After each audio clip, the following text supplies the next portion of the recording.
I've officially read all 3 of these books, so this is going to be a spoiler-filled video about this series so far. So if you haven't read all 3 of these, you have to leave, but definitely check out my spoiler-free version. As we all know, I loved Powerless. I gave Powerless a 5-star rating. I think it was great. Do I think there were plot holes? Yes, I do. I do. There were a lot that I didn't understand about the trials, and I had a lot of questions at the end of the book. That's okay, because Pei and Kai are...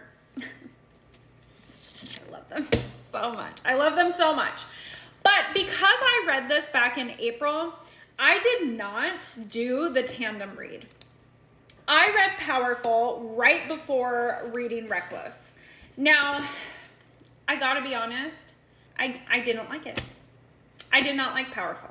I don't know if it was just too short. I did not connect with the characters.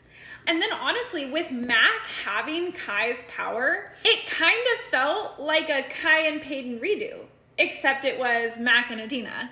And then knowing what happens to Adina, I saw it coming, right? Because we know it's coming.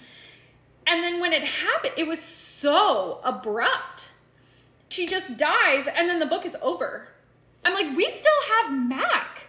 Why did we not go into what Mac does after? I was so confused by that, and I was actually really put off by it. I did not even a little bit tear up. I did not cry, did not enjoy it. I gave it a 2-star rating.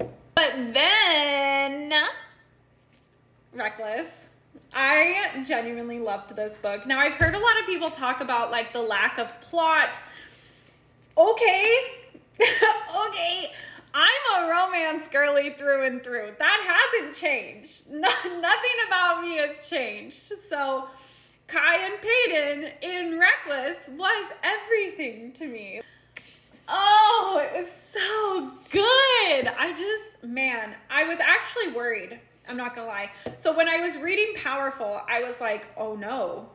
Did Lauren Roberts, was all the banter put into Powerless? I was worried. I was so worried. And then I opened this up and I was like, oh yes, there they are. I missed them. It was so good. I genuinely loved it.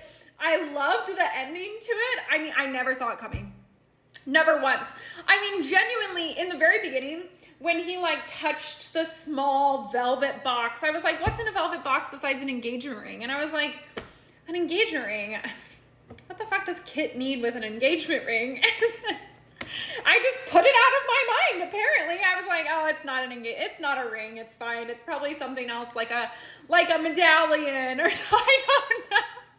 I don't know what I thought. But at the end, when he said, to be my bride, I was like, no, he did not. Ooh, I can't wait for April. 5 stars. 2 stars. 5 stars.